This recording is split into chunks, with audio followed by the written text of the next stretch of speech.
All right.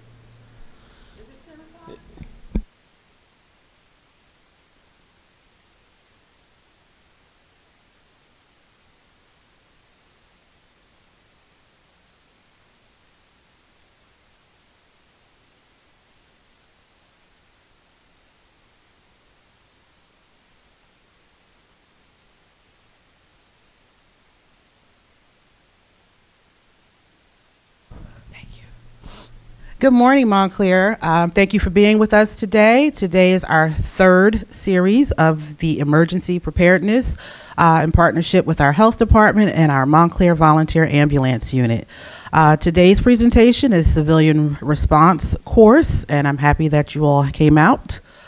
We have with us Chief Mazza today, and we have Deputy Supervisor Chief Pryor, who is a new dad. Congratulations to you. This video will be live on YouTube and be there for you to view at any time. Active attack events stress response is very important. So hopefully we can all learn something, implement it, and take it back. And with that, I'll turn it over to Chief Mazza. Thank you. Thank you, Councilwoman. Good morning. I want to start this by telling everyone there is a trigger warning here. We're going to be talking about some deep topics with civilian response to active shooter events or active threat events. If anything troubles you, please step out, speak to myself or Jonathan afterwards, or so we can follow up if you need additional resources. But this is a rather heavy topic. There are some videos throughout. We're going to start it with an 11-minute video that kind of goes over an overview of what the program is, and then we're going to go into some slides.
He's shooting the place up. We need help now. Issues that we found.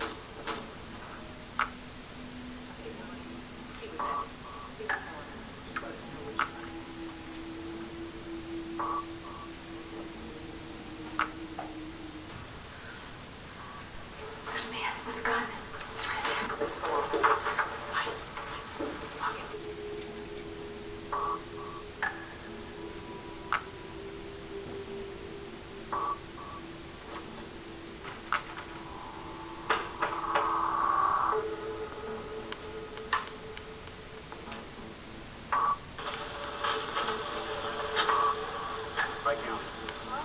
There you go. Get you make it for the episode. The guy with the gun is shooting. Look. Thanks. What do I do? No, look.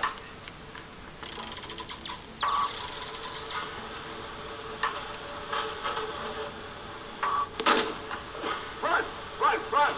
To the right. To the right. To the loading dock. Come on. This way. This way. This way. Oh, no. Come in. Yeah. In here. In here.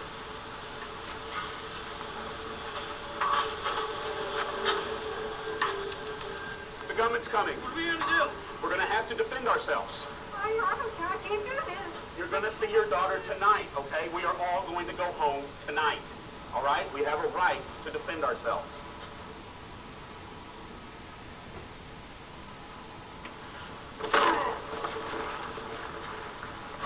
Get the gun! Get the gun. Hey! Hold him down, hold him down.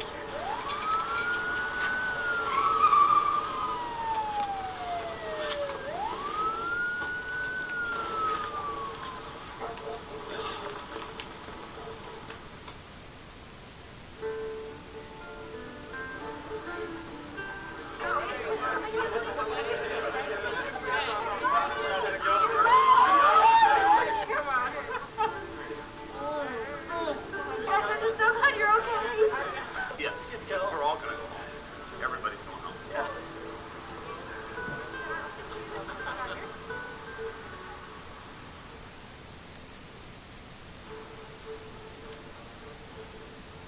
If you ever have the misfortune to be in an active shooter event, you deserve to survive.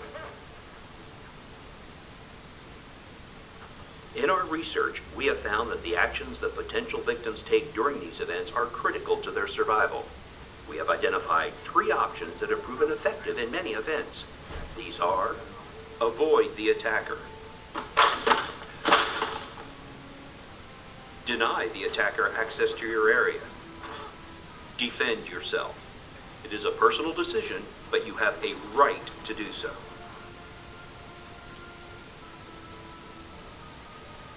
Avoiding the attacker starts with being aware of your surroundings at all times and knowing what is going on around you. If you see or hear something that looks suspicious, take action. For example, the stalker took immediate and effective action to protect himself when he observed the shooter pulling out weapons from the bag. Others, however, hesitated, and this hesitation can cost them valuable time that they could have used to get away from the threat. If you hear something that is, or could be, gunfire, start trying to get away from it as soon as possible. Gunfire has a distinctive sound. Inside of buildings, the sound can be muffled or distorted.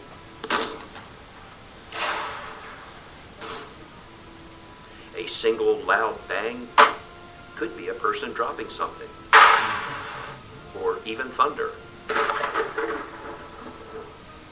But repeated loud bangs are much more likely to be gunfire.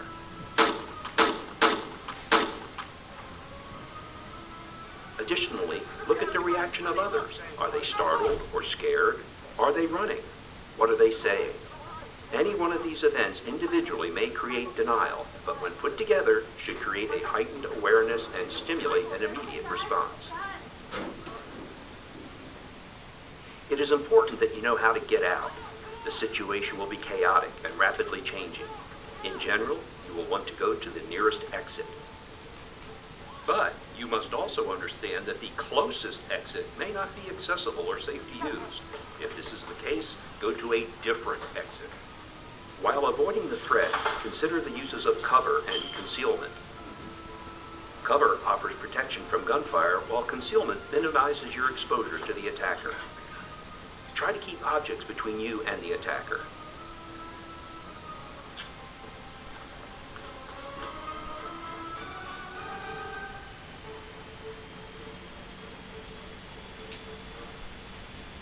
If you can't avoid the attacker, sometimes the best option will be to deny the attacker access to your location.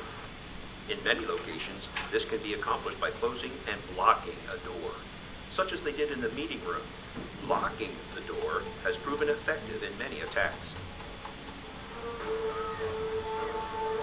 If the door does not have a lock, you can place heavy objects in front of it. Remember, barricades work best if the door opens toward you. If it doesn't, use things that are readily available, such as straps, belts, or objects that can be used to block or secure the door to make it difficult for the attacker to enter the room.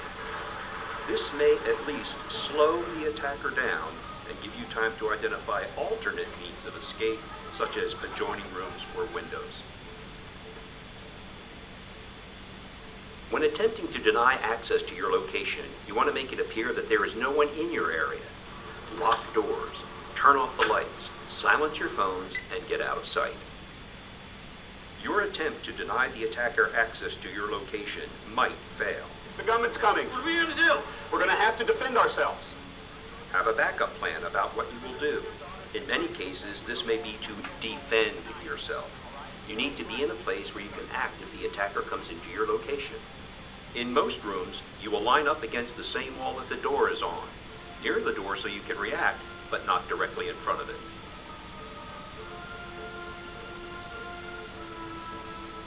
If you are unable to avoid or deny, your best option may be to defend yourself by using whatever is available.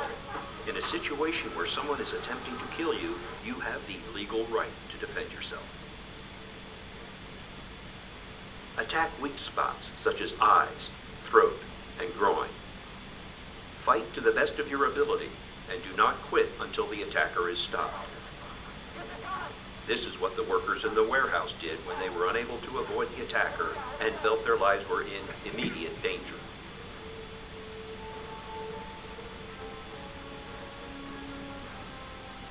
Whatever option you choose, call 911 as soon as you are in a safe location.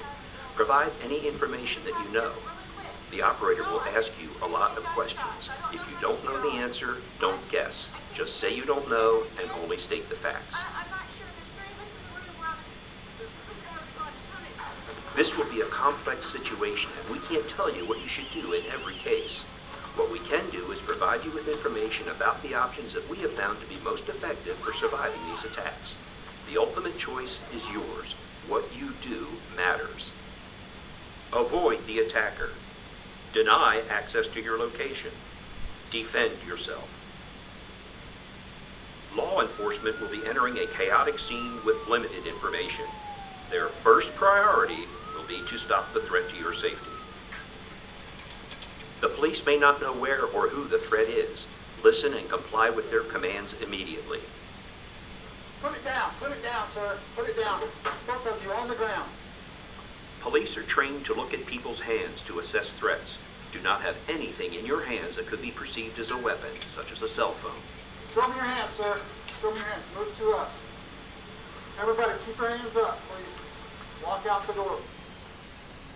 If told to do so, stay where you are and do not make sudden movements. Again, follow all commands.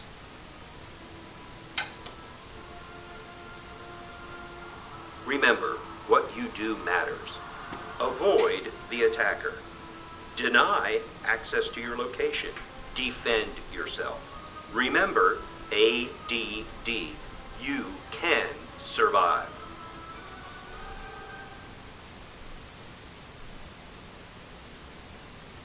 So CRAZE, Civilian Response to Active Shooter Events, is a kind of a revamp or rebirth of the Run, Hide, Fight program. Often enough, people were getting to steps 1 and 2 of Run, Hide, and Fight. They'd run and hide, but wouldn't take that further step for fighting. So CRAZE changed the verbiage of that to avoid, deny, defend, because it is an easier understanding. This program goes over a bit more of different topics, like the human versus lizard brain. I just want to reiterate, at any moment during this program, if there is anything that is triggering, you may step out. Myself or Chief Mazza will step out and just check in on you. I do want to add another personal note to this program.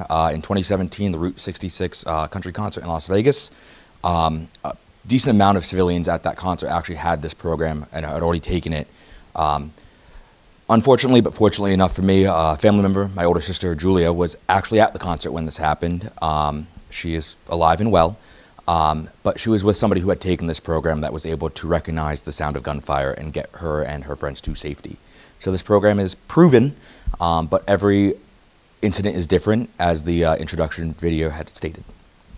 Anything else to add, Chief? No.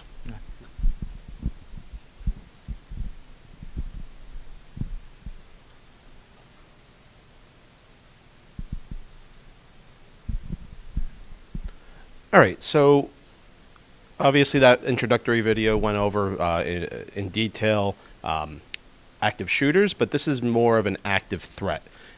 The person who's wishing to do harm may use a vehicle, they may use a knife, it could be any number of things.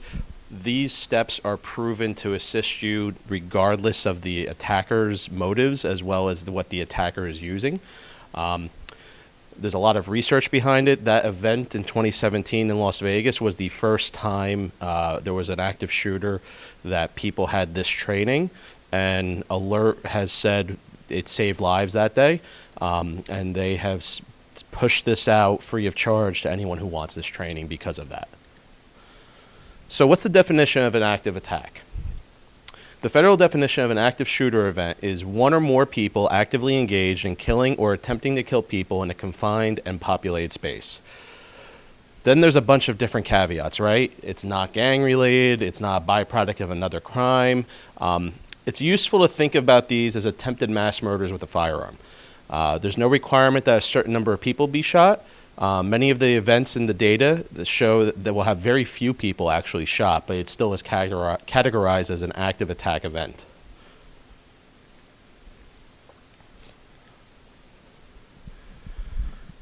We all like to see in the news, they talk about profiles for attackers. The data shows there is no set profile. They typically have an Avenger mindset.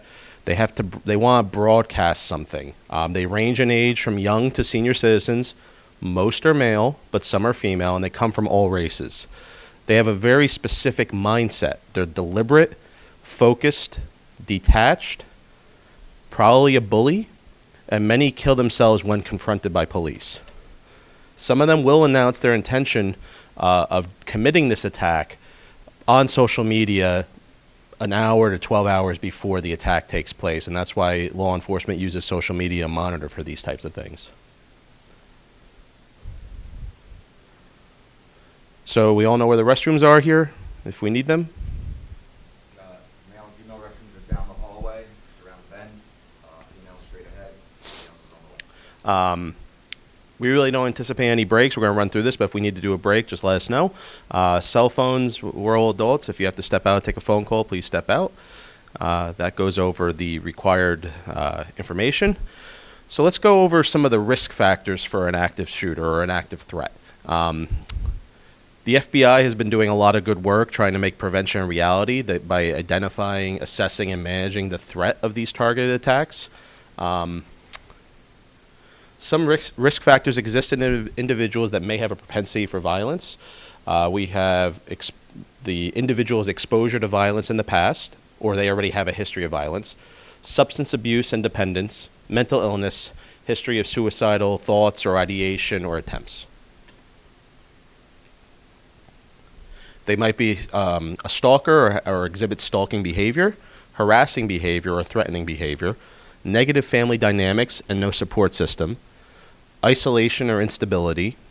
And this is typically a person that others are concerned about them. They look at that person and say something's off about them or I don't feel right about them. So they put together this little presentation here. It's about a minute. It shows the different threats. Yellow are firearms. Red are knives, and the blue is cars. The small dots are less than 4 victims. The larger dots are more than 4 victims. And they just every year they've updated this. I think they go through 2023 being the last update to this slide.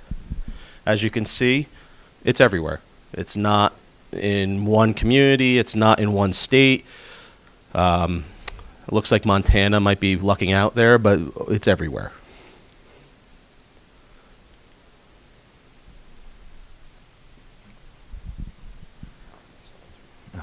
So location of attacks.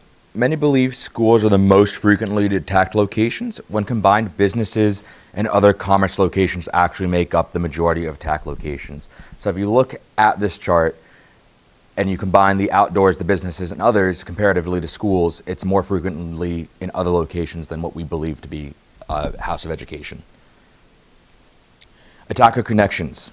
A shooter is connected if there is a direct relation between the shooter and the attack site, etc., employee, student, former student.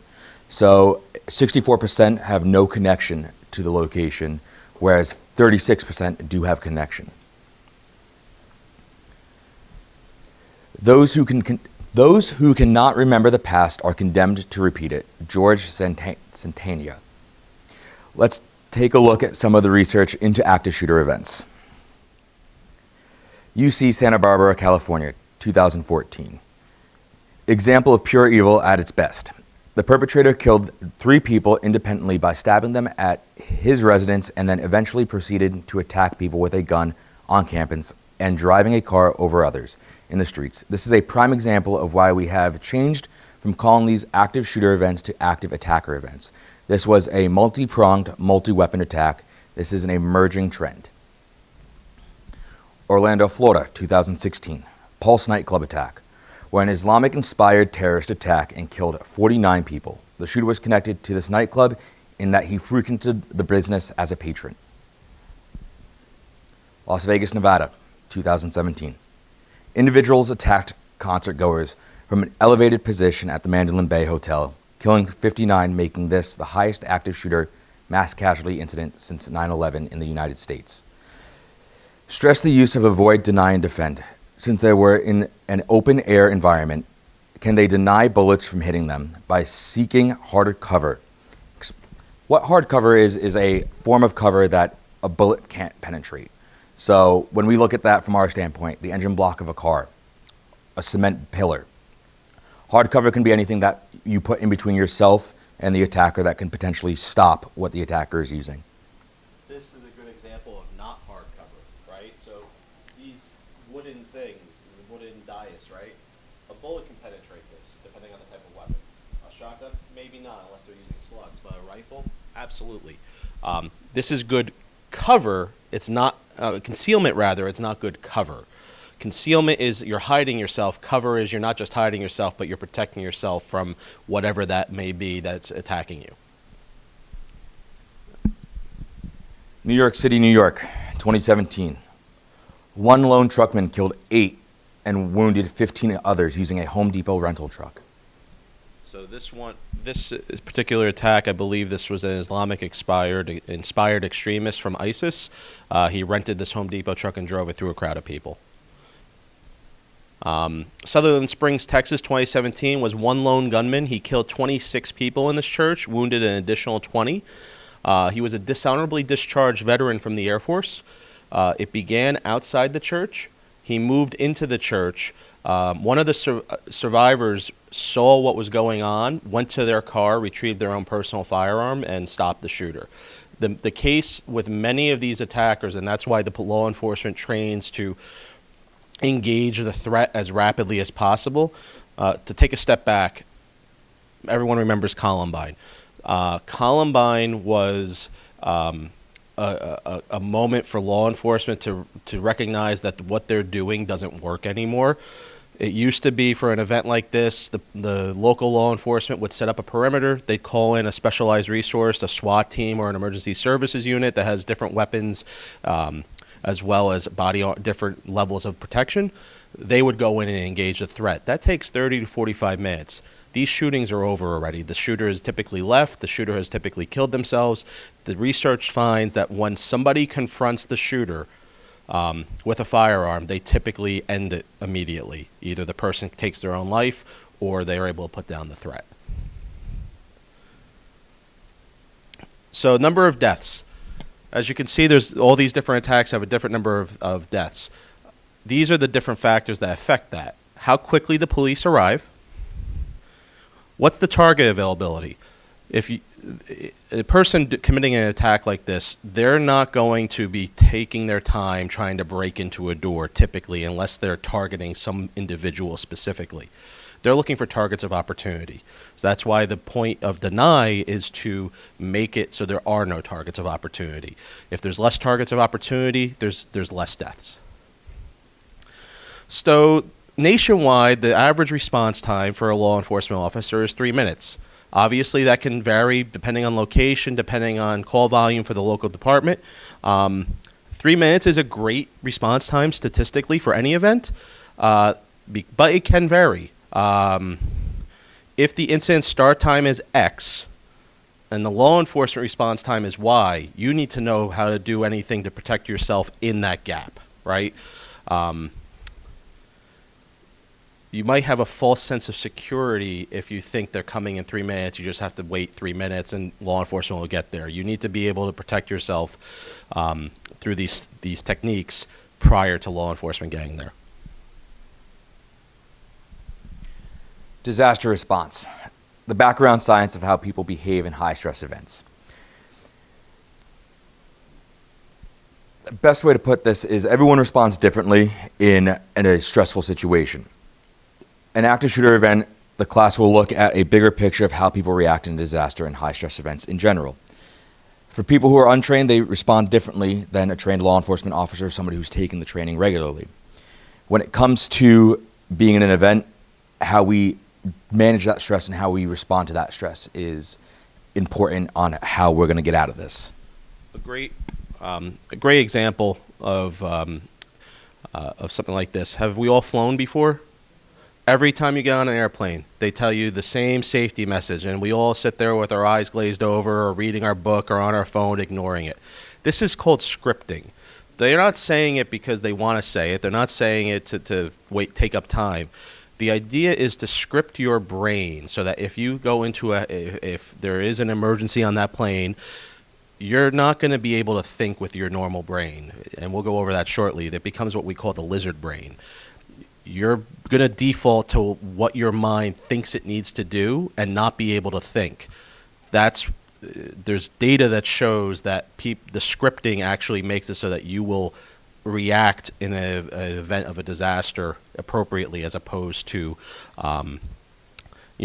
not. With that scripting, EMTs, firefighters, law enforcement, we script our day-to-day life. When we go out to eat, when we go out to the mall, we look for the AEDs when we go into a public location. I sit facing the entrance of a restaurant when I sit down. We just script that because that's what we do day to day. My wife is annoyed with me all the time. I always have to sit facing the door. But she knows now, so like we walk in and she sits on the other side of the table. But it's something that we just do on our regular. We script it. 3 stages of disaster response. Denial. How do you want me to explain that part of the Ripley? So Amanda Ripley, she wrote a book in 2008 called The Unthinkable: Who Survives When Disaster Strikes and Why.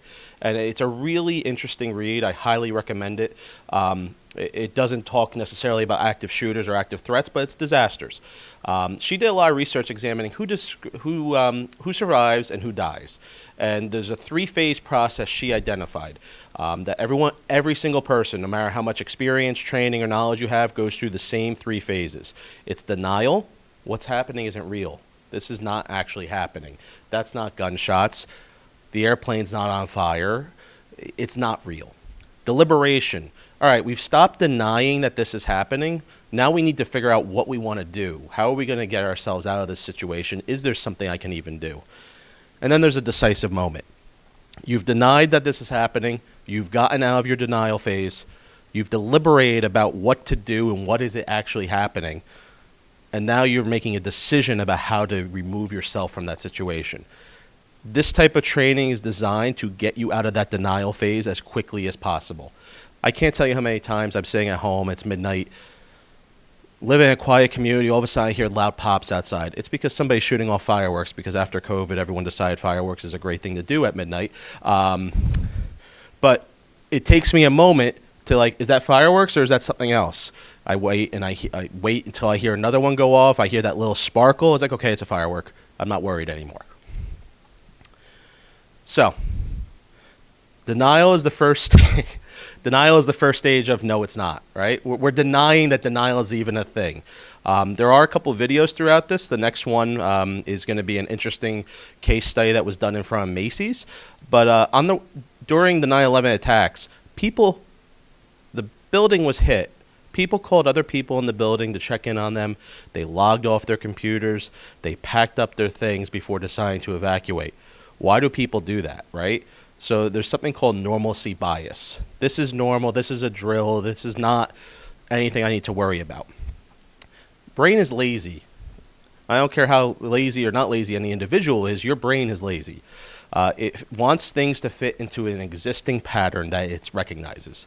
It tries to define a disaster as something else we already know. It's not a gunshot. That's a car backfire. They In fact, during many of these active shooters, survivors have sat there afterwards and said, I thought it was a car. I thought it was fireworks. Your brain is telling you what what it thinks you want to hear. It's more easily able to process somebody shooting off fireworks than someone shooting or murdering people. We are social animals. We look to others for our own truth. If everyone thinks it's fireworks, we're not going to worry about it. If one person's like, no, that's not fireworks, that sounds like gunfire, we start thinking about it differently, and our brains then realize, wait, maybe I was wrong. Maybe it is firearms. You know, how many times do we go to a formal dinner, right? And if we never went to an etiquette school or anything like that, you sit there and you look, wow, there's a lot of glasses, there's a lot of utensils. Which one do I start with?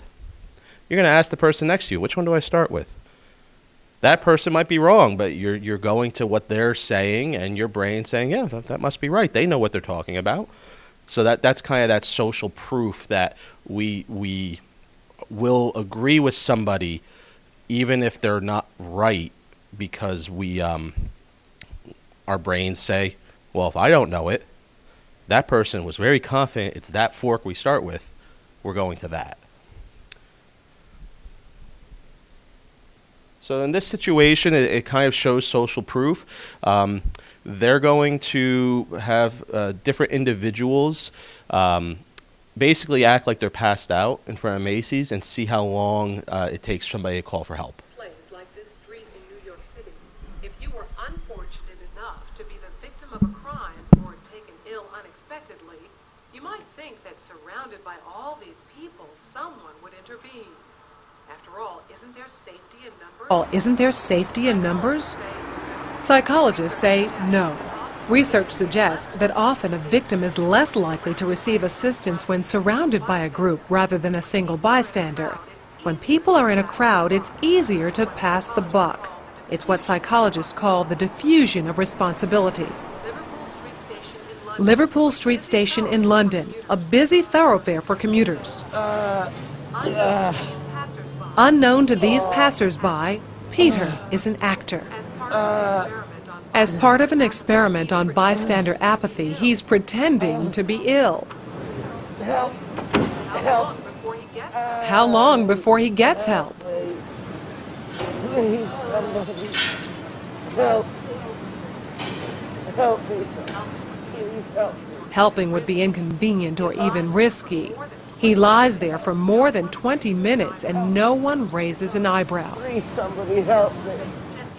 It's always very distressing to watch situations like this where people are obviously suffering and no one's actually helping them. But what we have here is two conflicting rules. One is the rule that we ought to help, and the other is the rule that we ought to do what everybody else is doing. And here you have effectively a group of strangers who are exerting the pressure not to intervene, not to help. And it's very difficult to rebel. Ruth, another actor, takes Peter's place. How long before she receives help?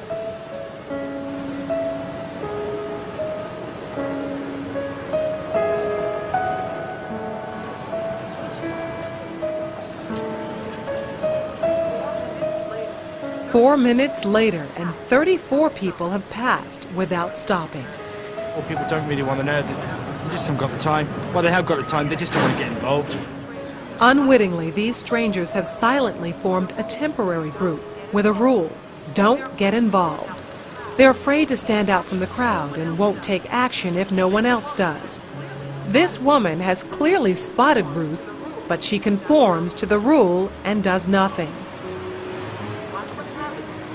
Watch what happens, though, when someone else helps. You all right?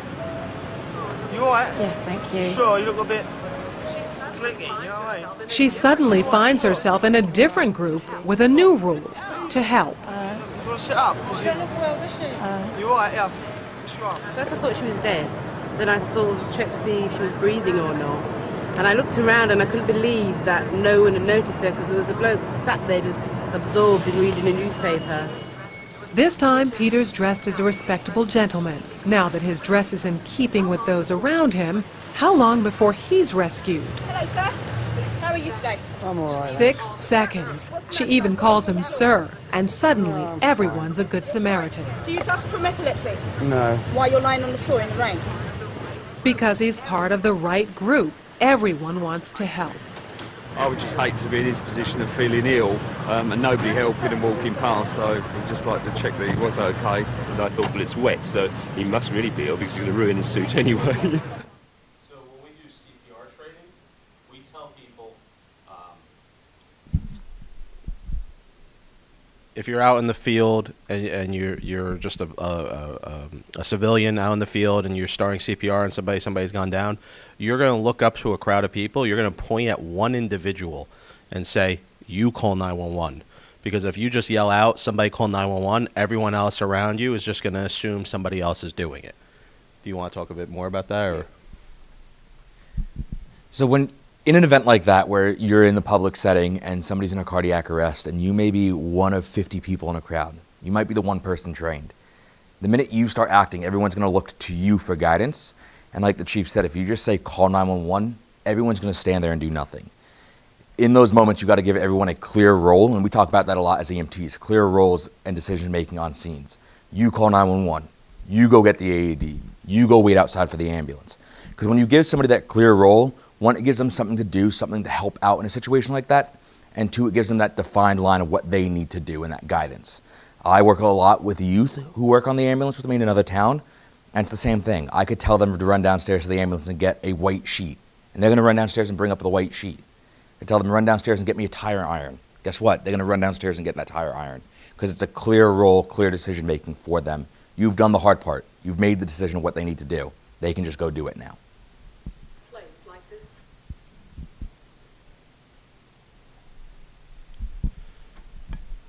So a lot of those people walking by, they were in denial. They walked by and they said there's nothing wrong here, this is just normal, until the guy with the suit lays down. And then it's like, oh, that's abnormal. We have to do something.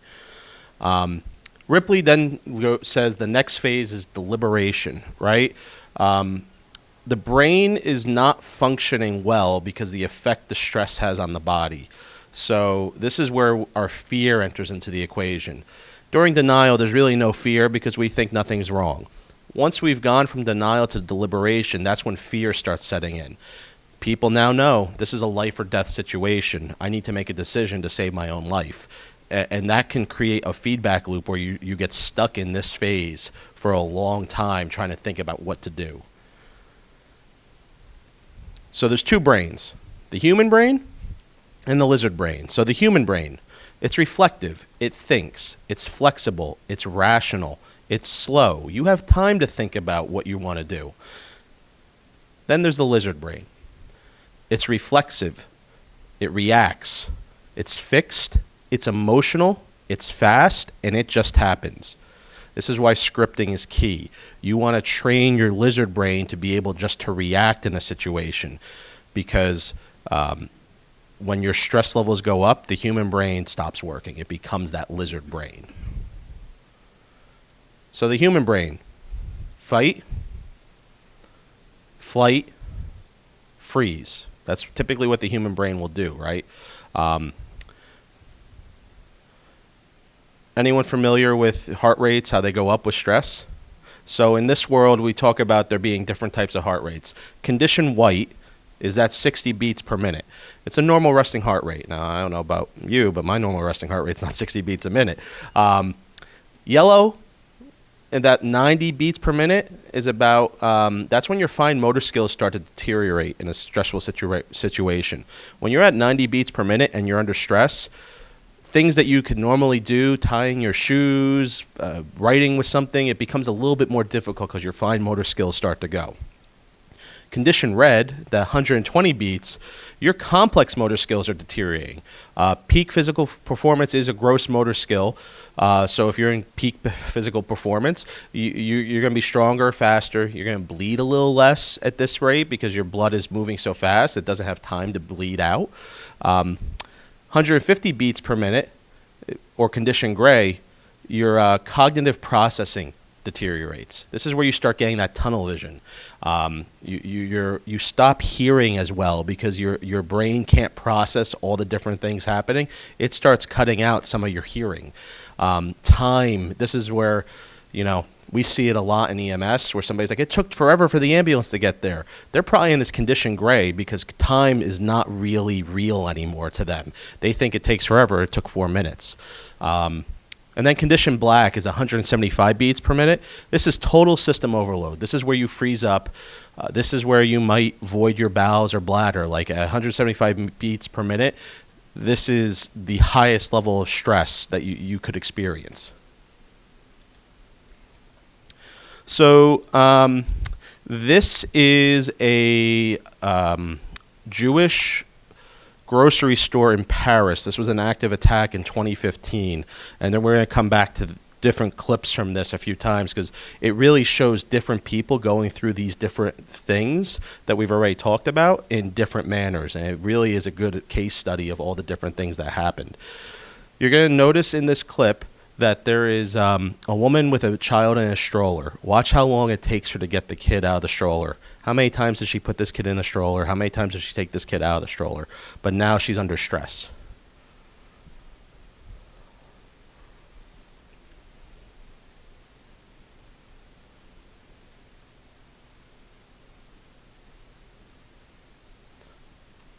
Her fine motor skills are gone.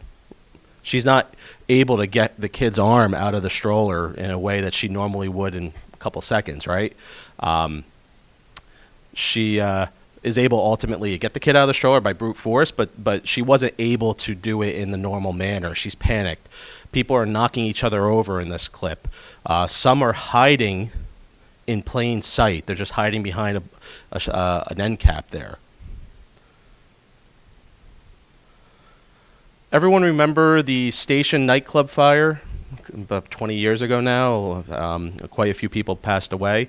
So during this fire, there was a show at the stage there on the top of it. They had a pyrotechnics event during the show, and it went haywire and caught the whole building on fire. So there's 4 exits in this nightclub. You've got one right next to the stage. Okay, well, that's where the fire is. That's not going to work. You've got the one by the main entrance. That's where everyone comes into this hall. That's an emergency exit. But then you have 2 more. You have one in the kitchen and one by the main bar. Think about this for a second, where these different exits are, because we're going to come back to this. Here's a clip of what happened during the Station nightclub fire.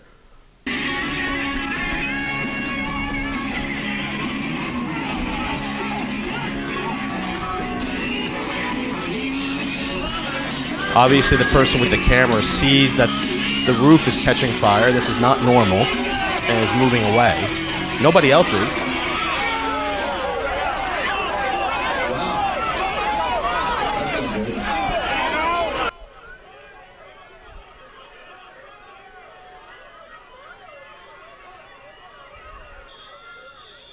"30 seconds for the alarms to go off.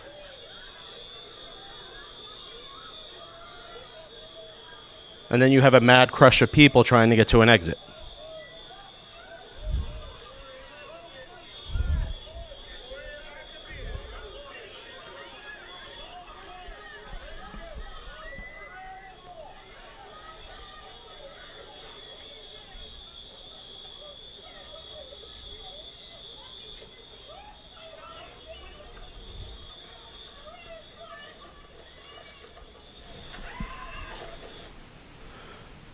So everyone was congregating to that front entrance because that's the only exit they knew, because they ain't scripted. They ain't go in and look. First thing I do whenever I walk into a room, I look for the exit signs. Movie theater, mall, anywhere I am, the first thing I'm looking for is an exit sign because I want to know how the best route for me to leave is. So at this nightclub fire, we had the stage, the dance floor. There was acoustic foam covering the walls to absorb sound, but it allows fire to spread quickly. People went to the restroom. They passed away in the restroom. They went to the office. They passed away there. There's a little video game section in a rear bar. People went to this route thinking there was an exit, and there was no exit. They couldn't get out. One person went to the kitchen, didn't know there was an exit in the kitchen, and passed away in the kitchen. The vast majority of people, though, died trying to get out at the main entrance, because that's where the only way they knew to get out was. The next picture is a little bit graphic. It's a picture of what that entrance looked like after the fire. People died of smoke inhalation and were trampled because they did not know how else to get out. That 1 minute mark, after that 1 minute mark, people were pushing each other trying to get out, and it just clogged.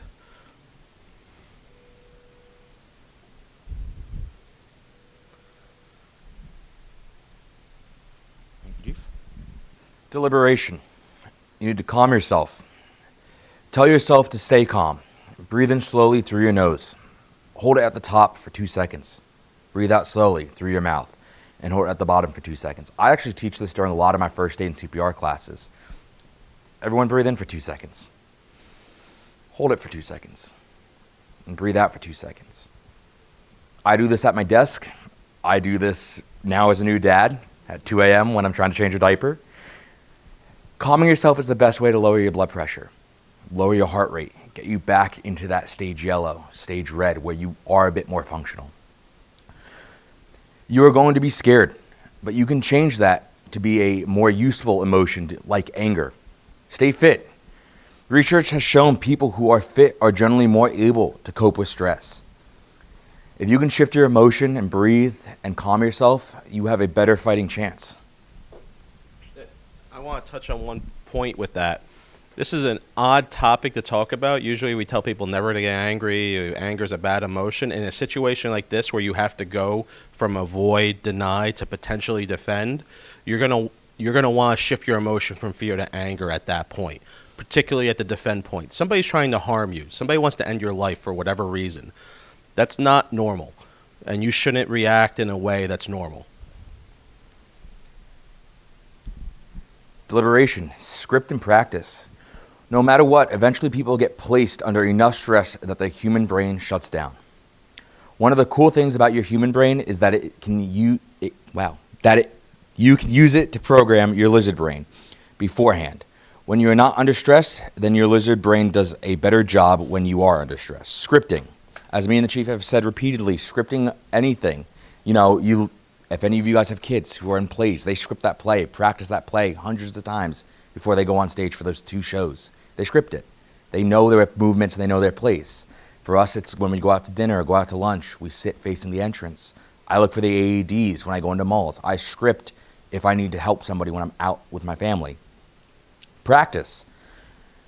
Unfortunately, a lot of schools practice these events. They have their lockdown, shelter-in-place, fire drills. They have that practice.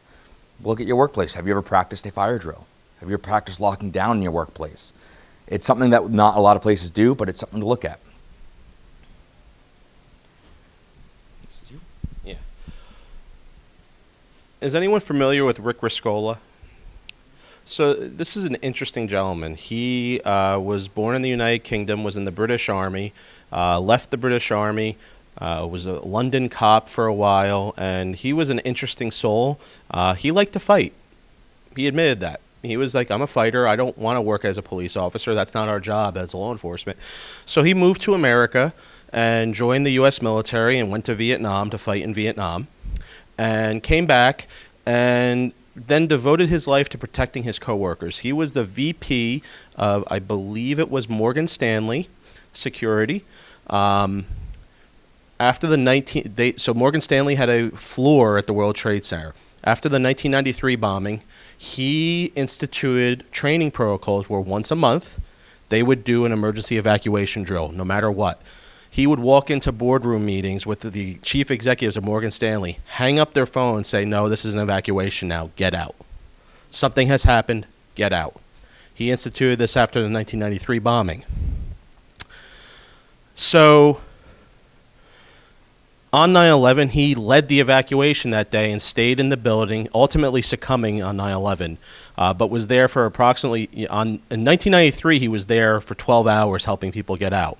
So then on 9/11, their tower was the second tower hit. The first tower was hit. They initially told everyone shelter in place because they didn't know what was going on. It's the other tower we don't have to worry about, but shelter in place. And he said, no, we're evacuating now. Of the 2,700 people that were on Morgan Stanley's floors, only 13 lost their lives that day, and they were on a higher floor. I think it was in the 70s. Him and his security team ultimately did die because they went back up to make sure the floor was clear. It's actually, I think it was 2 years ago, maybe 3 years ago, the governor in New Jersey, because he lived in New Jersey, signed a law that designated, I think it's May 22nd, don't quote me 100% on that, as Rick Rescola Day because of what he did on 9/11. There's a lot about him. He's an interesting person. Decisive moment. Spencer Stone, Alec Scarlatos, and Anthony Sanders' story. These are three men fought through fear and moved to the decisive moment to defend not only themselves, but the others on the train that day. Moving through denial and into action requires commitment to one's self as well as others that are depending on you to lead them in a grand social proofing experiment that could mean lives. This is the Paris train attack. Little less than a month ago, three childhood friends were on a train bound for Paris when they heard a gunshot. And commotion of the passengers. Amid screams and commotion of the passengers, they quickly focused on a man wielding an AK-47. Almost instantly, one of them said, "Let's go," and the three ran toward the shooter. Those three friends are with us here today. Thank you, Alec, Spencer, and Anthony, for what you did on that train and for joining us here. And that's because after Alec said, "Let's go," he and Spencer and Anthony sprinted toward the gunman while he trained his rifle on them. Spencer tackled the assailant and the three worked to disarm him. As we know, Spencer was stabbed in that effort. After they knocked out the gunman, they tended to other injured on board before paramedics and police arrived.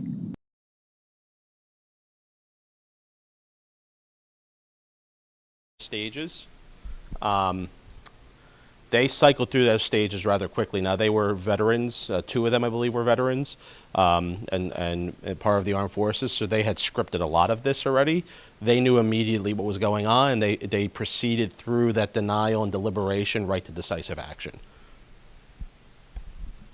Civilian response. Let's look specifically at the response options we would like civilians to remember and reference them back to Ripley's 3 phases of disaster response. Don't deny. Hear gunshots, go to deliberation.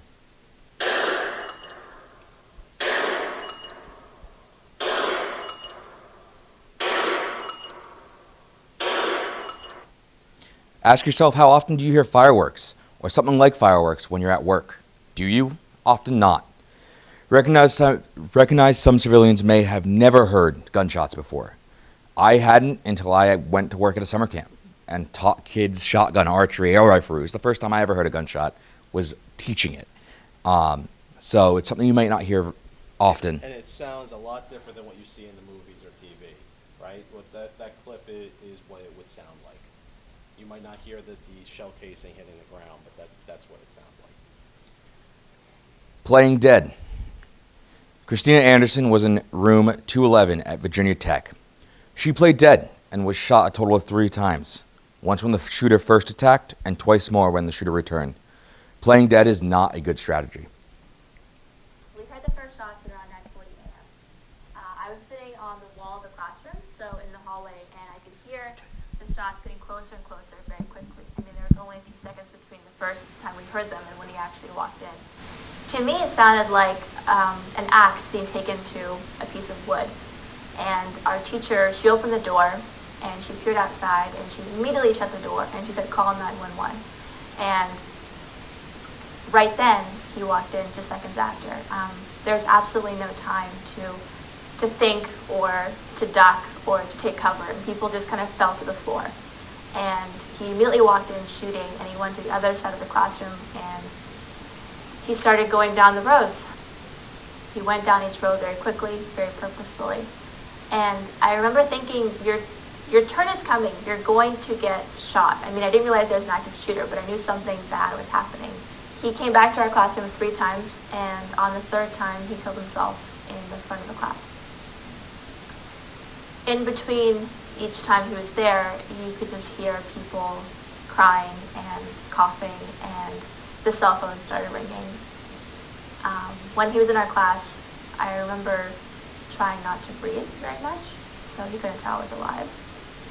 Because as my stomach was hitting the chair, I was thinking, he can see me breathing, he can see me alive, and that was very scary. I'll never forget when the SWAT team first broke in at around 9:51. The officer in the front of the classroom said, we have a lot of blacks in here. And at the time, I couldn't comprehend what he was talking about, but he meant triage codes. And I remember looking to the girl to my right and realizing, what black meant. He looked over me and he said, first he said yellow, and then he changed it and he said red. And that's when I first started panicking. I still couldn't speak. I was shot 3 times, lying on my back, and I remember thinking, what do you see? Like, what can you see on me that I can't, that you would change me from yellow to red? He killed 12 people in my classroom, including our teacher. We're going to go over a bit more Virginia Tech, the Virginia Tech shooting. A couple key points. The media likes to talk about how rifles are the problem. He used a handgun, right? When she mentions black, yellow, red, so for EMS, EMS, police, fire, we utilize. The rest of it will be on YouTube too, if you want to finish. The triage codes determine the severity of an injury. So there's actually 5 triage codes. There's white, which is uninjured, and we didn't come up with these. This is over 40 or 50 years, right? White is uninjured. Yellow is green is minor injury. So typically walking wounded. So if there's a large event, we'll go in and say, if you can walk to me, you're automatically a green triage. It doesn't matter if you have a limb missing. If you can walk to me, you're initially green. Yellow is you can't walk. There's a life threat, but it's not an immediate life threat. You can wait a while to get transported to a hospital. Red is an immediate life threat. If you don't get to a hospital soon, you may pass. And then black is deceased. So, hiding and hoping. This is how a lot of people have thought that you should go through this, right? Hiding's problematic for a couple different reasons. The first is whatever you're hiding behind, like we talked about cover and concealment, it's probably not bulletproof. You might hide behind this thinking you're okay. It's not going to stop a bullet. Most American construction these days won't stop a bullet. Maybe in the 40s or 50s when it was a little bit sturdier construction, but now the fiberboard or the I almost call it fake wood because it's not really wood anymore.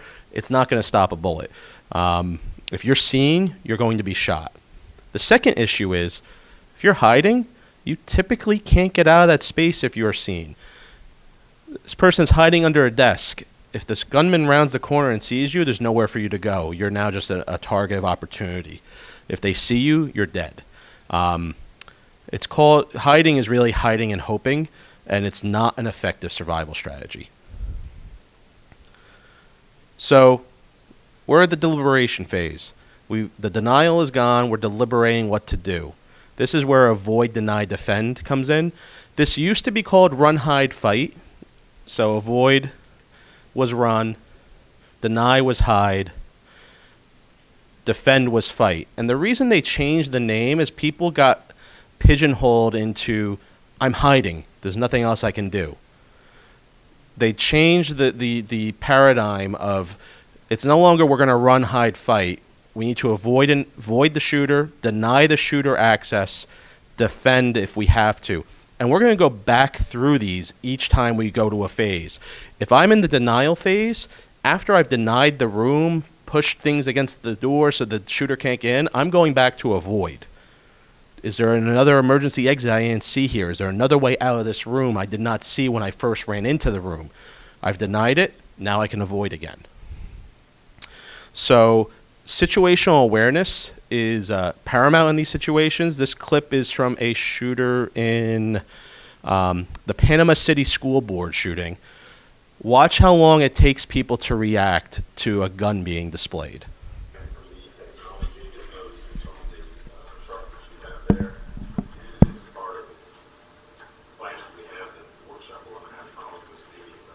Some of the sharpness you have there, and it's part of the plan that we have, that the workshop we're going to have to follow this meeting, but this would be the first step in that whole process.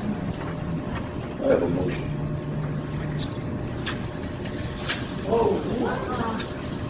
A motion. Everybody in this room behind that counter hit the road. Please, certainly, you know, the women can leave. And stay. Everyone else leaves.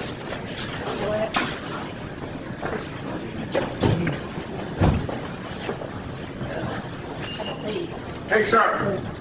John, just let him talk. He's talking. John, go ahead.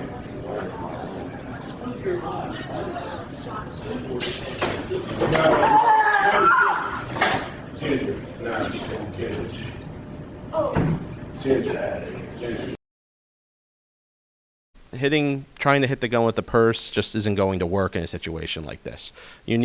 She was already avoided. There was no reason for her to come back. So during the avoid phase, there's a couple different things to do. You want to leave as soon as possible, right? We're at the avoidance phase. We can get out this door here. I'm getting out this door. Know what exits you have and call 911 as soon as it's safe to do so. Don't assume somebody else is going to call 911. You need to be the one to call.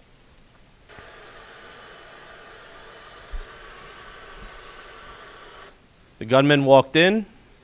This is, again, that Paris attack. People are running out that door. That wound up being the safest exit based on where the gunman went. And people are avoiding. They're running out that door down the street.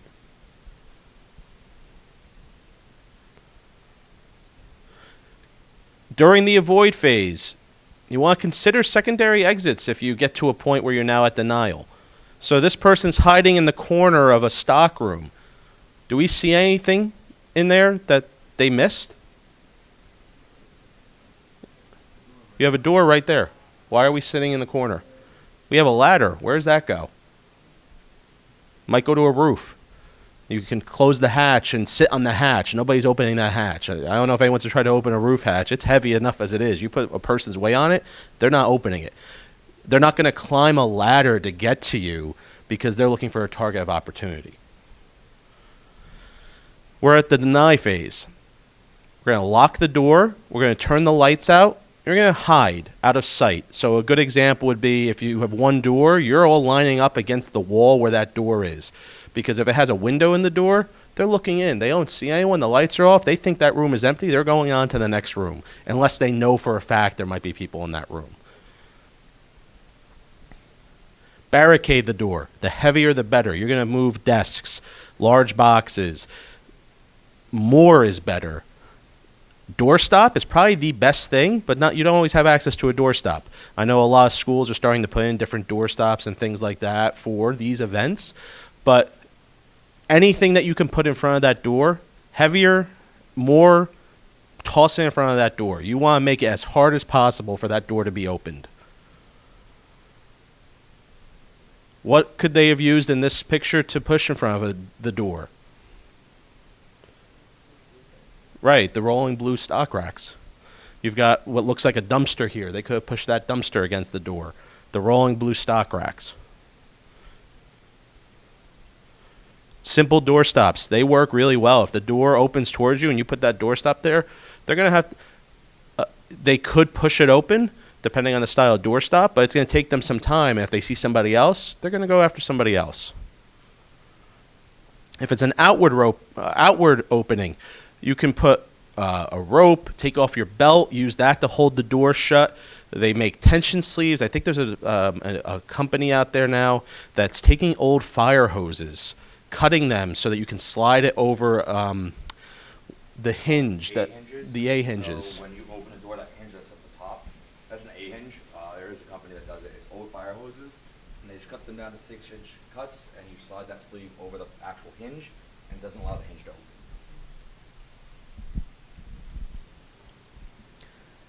Deny and hide. There are numerous commercial available door locks on the market.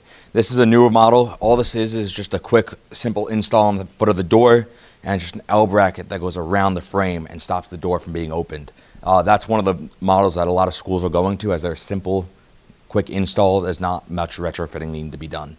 Something interesting, because of fire codes, most doors don't open inwards because they want it to open out so that it's easier to get out, which makes it harder to defend a space against an active shooter. That's why they're moving towards stuff like this.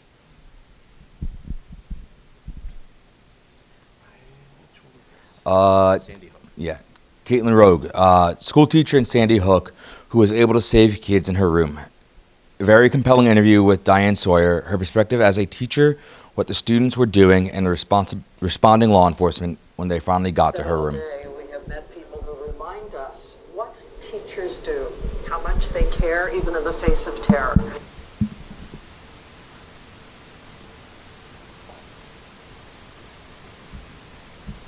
And I sat down with a first grade teacher at that school, Caitlin Roig. She heard gunfire, large windows exposed her classroom, so she managed to rush 15 small children into a tiny bathroom to try to save their lives. I put one of my students on top of the toilet dispenser. I just knew we had to get in there. I was just telling them it's going to be okay, you're going to be all right. I pulled a bookshelf before I closed the door in front of it. So it was we were completely barricaded in. I turned the lights up. Did you tell them to be quiet? Did you worry about one of them? No, I told them to be quiet. I told them we had to be absolutely quiet. Because I was just so afraid that if he did come in and then he would hear us and then he would maybe just start shooting the door. So I said, no, we just have to be absolutely quiet. And I said, there are bad guys out there now. We need to wait for the good guy. And I'm like, yeah. I wanted us to be okay.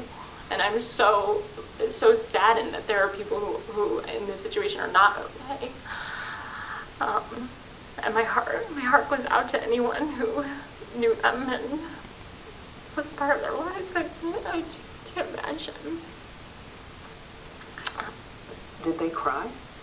No, if they started crying, I would like take their face and say, it's gonna be okay, show me your smile. Like, I really tried to, like, and one of my students was, would say, like, things like, I know karate, so it's okay, I'll lead the way out. Like, they really said to you, we want to go home for Christmas. Oh, yeah. Oh, yeah. Yeah. Mm-hmm. Yeah. Or I just want to hug my mom, or just, things like that were just heartbreaking, and, like, in my mind, because you're hearing, I've never been a part of something, obviously, anywhere near this traumatic. And so I'm hearing the gunfire in the hallway, and I'm thinking in my mind, I'm the first classroom. Why isn't he coming? I'm thinking we're next. And, and in my mind, I'm thinking, as a 6-year-old, 7-year-old, what are your thoughts? What are your, and I'm thinking that I have to almost be their parent. Like, I have to tell them, so I said to them, I need you to know that I love you all very much and that it's going to be okay, because I thought that was the last thing they were ever going to hear. I thought we were all going to die. And I don't know if that's okay, teachers and, but I wanted them to know someone loved them, and I wanted that to be one of the last things they heard. Not the gunfire in the hallway. It's so horrible. Horrible. How did you know you were going to be okay? I didn't. What finally happened was the gunfire stopped. The gunfire wasn't that long, so that stopped. But I said, no, we're not going anywhere. We're staying here until someone good comes in. Gets us out. So eventually, what happened was the police came and started knocking, and obviously, I was completely beside myself. And I said, I don't believe you. You need to put your badges under the door. So they put their badges under the door. I said, if you're really a police officer, then you would have a way to get in here. You would have a key, or you would have gotten it from the janitor. If everything's okay now, you would have found the keys. So he had the keys, and he found the right one, and he unlocked the door, and then they brought us out to the firehouse to meet up with the rest of the teachers and students, waiting for parents to come and pick them up.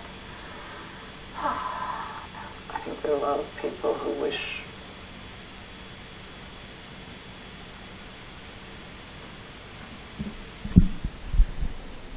Denying or hiding. Positioning, grab the gun, fight, shift motions. When When dealing with civilians, many will not have a combative mindset and need to fully understand the gravity of the situation when dealing with the determined person committed to killing people. Stand near the door, not across the room. If you are close, you have a chance to fight. If you are far, you can get shot. Get a hold on the gun, don't let go, and point it away from people. Fight for your life. This is not a fair fight. Use improvised weapons. Gouge eyes, bite, kick, pull hair. Shift your emotions from fear to anger, and then channel this anger to focus all your aggression solely. Do you want to add anything to that, or? Yeah, I think, it's one thing to get in the mindset of denying or defending, rather. It's another thing to know how to defend yourself. And this class doesn't teach you how to defend yourself. It gives you some ideas of what to do. Stand on opposite sides of the door. Somebody walks in with a gun, you're going for that gun and hitting that arm. You're punching that person in the face. You're pulling their hair if they have long hair. You're hitting them in the groin, and you're really shifting your emotions to anger. If you have something you can use as an improvised weapon, pick it up and use it. They're in the room now. You can't avoid it. You can't deny it. You have to fight for your life. This is, again, that Paris grocery store. And when we've taught this and we talked about it, we like to think that this guy is on the phone. He's already probably angry. He's speaking to his spouse or his mother-in-law or mother, and he's already in an upset mood.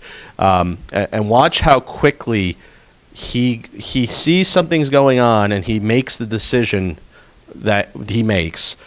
But also look at the background and watch people trying to play dead in the middle of the grocery aisle.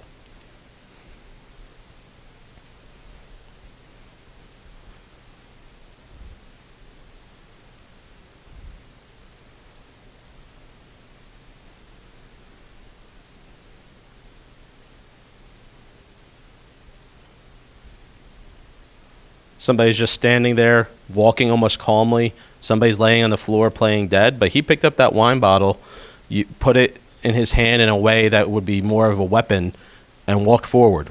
Now, do we know what he was doing? No. Maybe he was just using that in case he got into a situation, but he was really going for the exit. Or was he going to try and meet the attacker?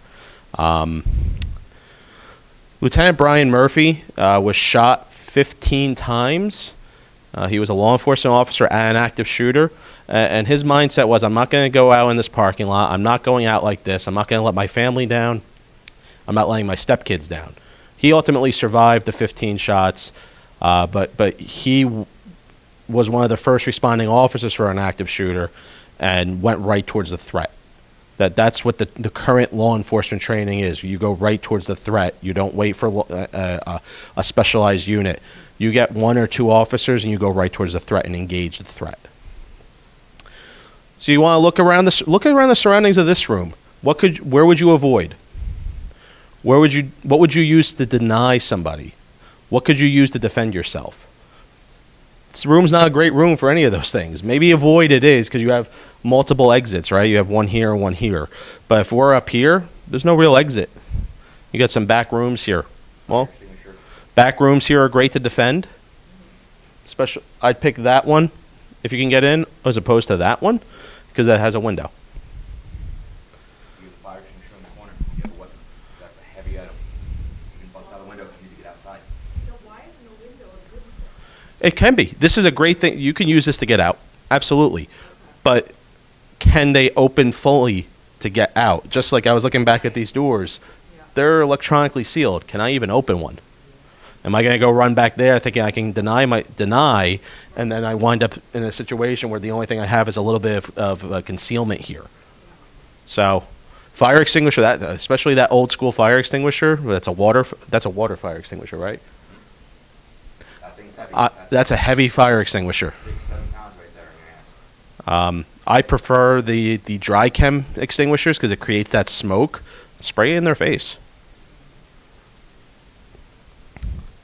So what you do matters. Everything a civilian does before law enforcement gets on scene matters. And I'll just tie this in a little bit with EMS. So during Columbine, they've created that perimeter. They waited 30 or 45 minutes for the SWAT team to get there. EMS, it's not safe. You're going to stage 2 blocks away because it's not safe. And they found after that, many people who would have survived wound up succumbing to their injuries because they weren't given proper medical care. So there's this program that many jurisdictions are doing, and we do it to a slight degree, called Rescue Task Force, with the idea being police have contained the threat to a floor or a room, or we don't believe he's there anymore. And there's different zones. There's the cold zone, which is the safest zone to be in. There's the warm zone, which is less safe. It could be, we think it's secure, but it could turn hot, so to speak, at any minute. And then there's the hot zone where the threat is. It's also for hazmat, but I'm not going to go down that road for hazardous materials. In the warm zone is where this rescue task force concept comes in, where EMTs or paramedics with protective vests and helmets go in with law enforcement. Law enforcement provides cover, and they quickly stabilize an injury and get a person out to what we call a casualty collection point. A lot of this has come from the military during their experience through the global war on terror with different terminology and what a casualty collection point is, right? But the idea being, you're in a warm zone, it could turn hot at any moment, but we're going in to stop the dying as quickly as possible once we've identified an area that we believe is safe. And in Montclair, all of our ambulances have ballistic equipment. We train on a light program of RTF regularly so that most of our staff feel comfortable going into a situation like that. All right, so this is a flow chart to go over avoid, deny, defend. First part of the flow chart is the attack starts, right? The diamonds that you see in this flow chart are your decision points. Decision point, do you have a primary exit? In this room, yeah, we have a couple primary exits. Maybe they're not accessible. The windows are a great option if we can get them open fully enough, but also if the gunman were to come in from one of these doors, you're fully exposed. Do I have a primary exit? Yes, we're going to avoid.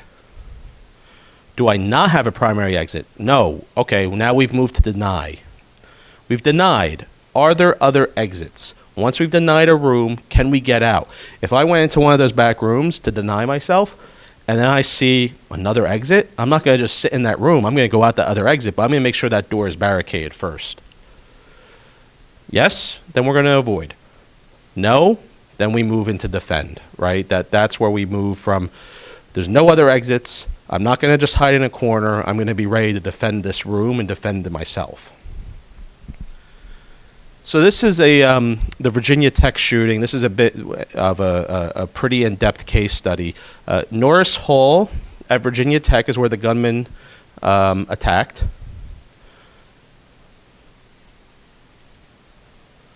He went to the second floor. On the second floor, you had rooms 206, 204, 211, 207, 205. These are the rooms that he attempted to or did kill people. So, in room 206, this is where he first entered. He went from 206 across the hall to 207 and then 211. Every single person in room 211, which was the third room, was shot. 11 were killed, 6 were wounded. So they heard the gunshots going off in 206 and 205, and 211 was still not barricaded. Nobody had tried to avoid. Everyone in that room was shot. Room 204 the professor, and I'm not going to pronounce his name because I know I'll butcher it, but the professor was a Holocaust survivor. He barricaded the door with his body. He wound up getting shot, and he told his students to jump out the second floor window. And 10 people did. I think there was a broken leg in there. The shooter did eventually get into that room, killed the professor, and shot 2 people who were able to still jump out the window. Right. So the colors here: red are deceased, yellow is wounded, green is unwounded. As you can see, for the most part, he walked into the room, shot the targets of opportunity in the front of the room, went to the next room. This is where everyone's shot. This is 204, where people jumped out the room. 205, they denied. They pushed things up against that door, and then students laid on the floor using their feet to hold the door. Shooter couldn't get back into that room. He went back to the other rooms to shoot other people.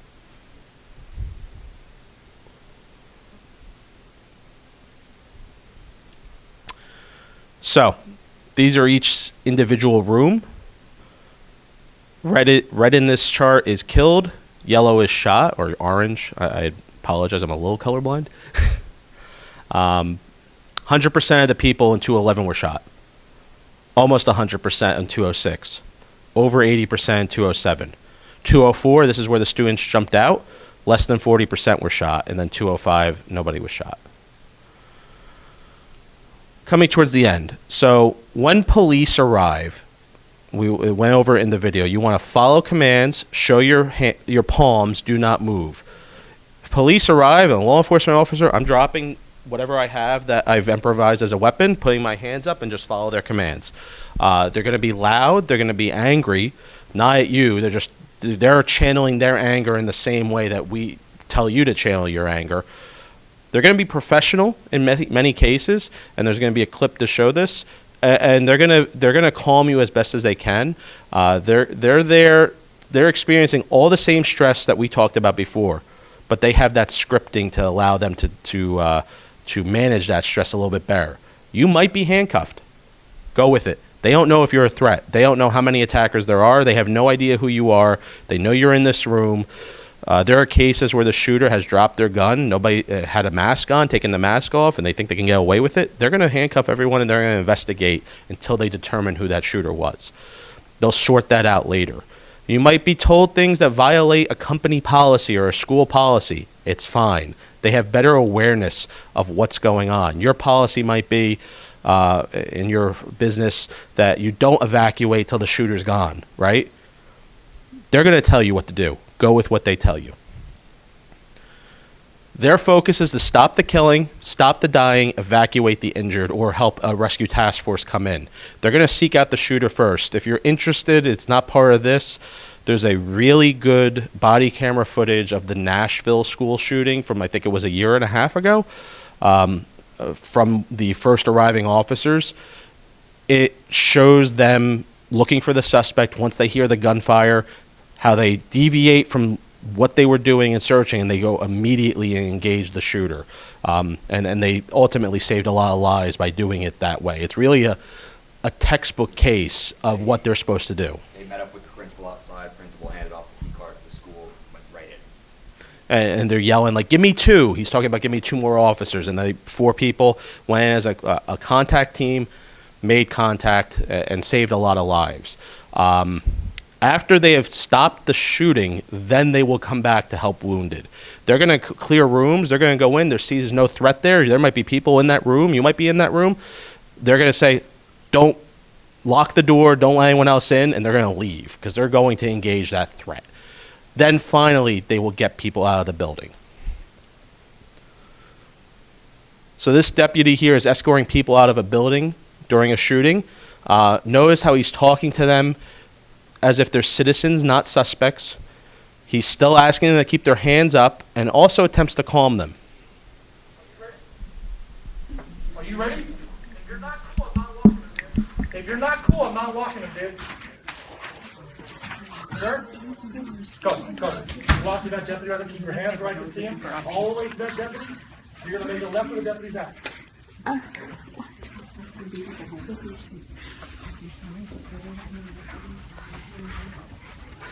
Thank you. Try to relax, everyone. Try to relax. I'll take a bullet before you do. That's for damn sure. Just be cool, okay?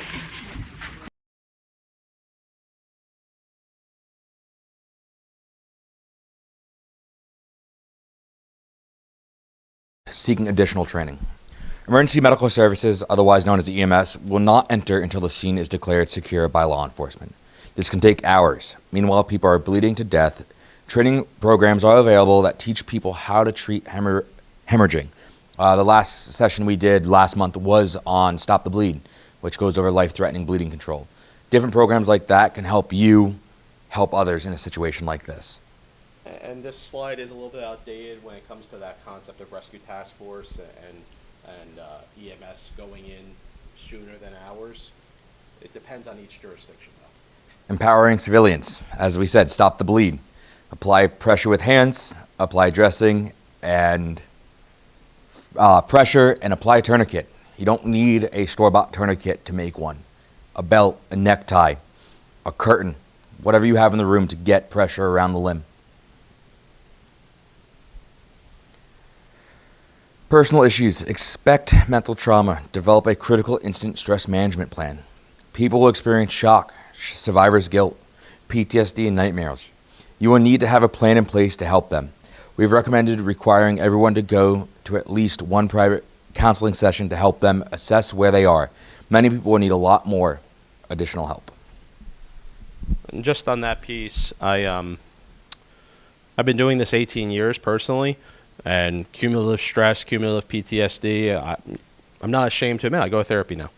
It's something there should be no stigma about. We see people at their worst.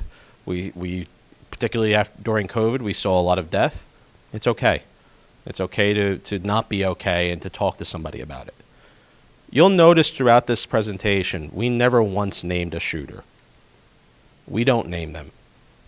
A lot of these shooters, they want their names out there. They want to be an icon for somebody else. They want some fame and notoriety, something they lacked in their life.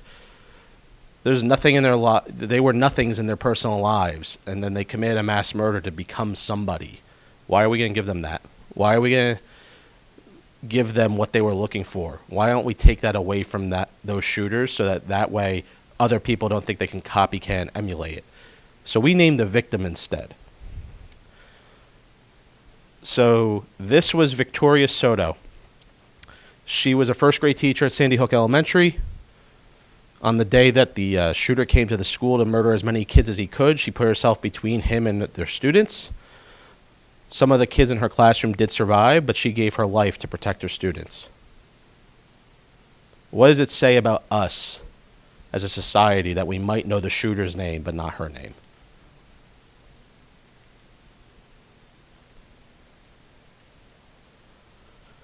This is an Illinois math teacher, Angela McQueen. She's a phys ed teacher and a math teacher. There was a school shooter in her school. She ran and attacked the shooter, taking him down and holding him until police arrived.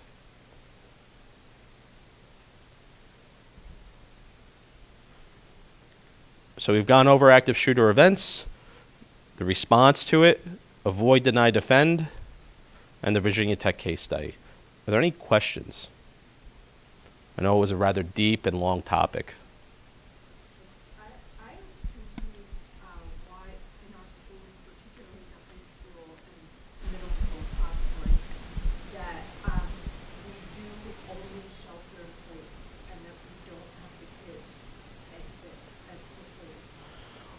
So if there were a school shooter, I'm not going to speak specifically to a Board of Ed policy. I'm EMS. I can't speak specifically, but from our experience and our training, if there's a shooter, the fire alarms are immediately going to go off because when they start shooting, the dust in these ceiling tiles starts activating fire alarms. You don't want to give the shooter targets. So if we evacuated that school immediately, we don't know where the shooter is. Typically, you're not going to know where that shooter is. You're going to get dozens of 911 calls. In many cases, they report there's multiple shooters because they hear the gunshots in one section of a campus or another section of the campus. So the law enforcement thinks there's multiple shooters. They're currently shooting. If you were to evacuate everyone, you're giving them targets. But the first thing is to avoid. Right. If possible. So in a situation like that, it's not. It's a very weird shift. Do you have any thoughts on that? So the thought process is when law enforcement arrives, if you have a mass flooding of students coming out 20 different doors, they now have to stop, gather those students, cuff them, put them down, figure out from that crowd, and wait for the additional 3 minutes for backup with the next arriving to start entering that school. We want to keep these kids in a safe spot as best as we can, so if they can secure themselves in a classroom, locked behind a door, with desks there, they are secure for now. Law enforcement can get in and have a less struggle getting through that active threat. I think the avoid concept is really for like a business, an outdoor gathering. For a school, it's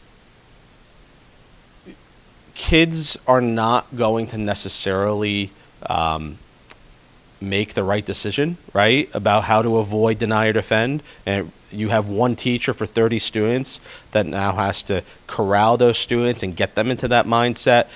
And it's much harder to evacuate the kids. I think about Uvalde, but, if you remember, there was one parent Mm-hmm. went in, got their kid, and ran out, and it seems like all the research and everything that you showed today says get away. And so, hiding under a desk really is, maybe if they have the door stopped, like you're saying, that's something, but it's a lot better to be out and running. So you're not wrong. The same people who made this did a case study on Uvalde. They issued a position paper like a year after it. There's a lot that went wrong in Uvalde, and it wasn't related to keeping the kids in place. I'm not going to speak ill of any department. Read the report. A lot went wrong there, and it was on the law enforcement side. As somebody who's a bit younger than our chief here, I graduated high school only a few years. It was more than a few years ago. I'm You're not as young as you thought you were. But the lockdown drills and all that have changed for students. It's something that, when it happens, the students have a really good rapport with what's going on and exactly how to handle them. Fortunately and unfortunately, these kids are scripted in how to handle a lockdown and what to do. To go a step further, just on a tactical perspective, a hallway is, in military or law enforcement terms, considered a fatal funnel, right? If you have a shooter in that hallway, it's a target-rich environment. You have a bunch of kids in this hallway. You have all the rooms letting out. It's a target-rich environment. I was thinking windows, like at Virginia Tech, especially if you're on a first floor. Why wouldn't you have the kids go out a window? I can't speak to any individual. I know if I was the teacher in that classroom, I probably would be getting my kids out the window, but that's me. Okay. And I would violate policy, but that's, again, a personal decision that I would make and deal with the repercussions of after. Okay. You don't know if the shooter's inside or outside, though, right? There's a lot of unknowns in a situation like this. Yeah. So if you absolutely know for certain the shooter's on the second floor in room 206, you can make decisions based on that. Yeah. But if you don't know where the shooter is in a school environment, it is better to invest in two things: the infrastructure to properly secure the doors. I know of some districts that have a phone number. All the teachers have the phone number. It's a code on their badge. It's a 4-digit code. It institutes an immediate electronic lockdown. The doors will not open. Okay. So I think it's important to do target hardening, that's called, and harden the target and protect the kids in that manner. Yeah. And I think in New Jersey, there's a law now that you have to have a school resource officer of some type. It's typically retired law enforcement or law enforcement level 3, or it could be an active duty law enforcement officer to have that presence in the school in case something happens. Because they have found through the studies that engaging the threat is going to stop the shooting quicker than anything else. Yeah. So by having that law enforcement officer in the school or armed security or whatever that is for the individual school district is a better outcome for the students. I get what you're saying, and you're not wrong, and it does conflict with the data out there. I think they've just found that trying to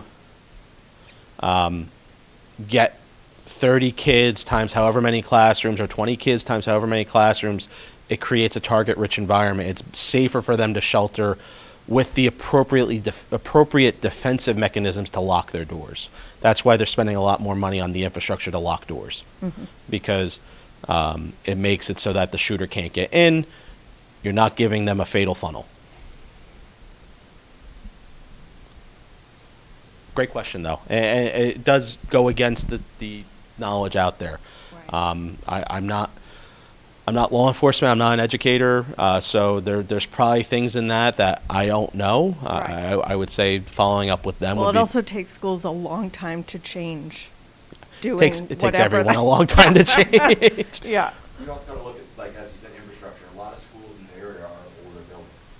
They're not Right. brand new, Yeah. multi-million-dollar complexes. Absolutely. So it does take time. Like somebody who went through all the black and walked down to his high school career, and it's something that when that door locks, it's not just the teacher anymore. It's the teacher and 30 students, and it's a game plan with everyone. It's not just the teacher.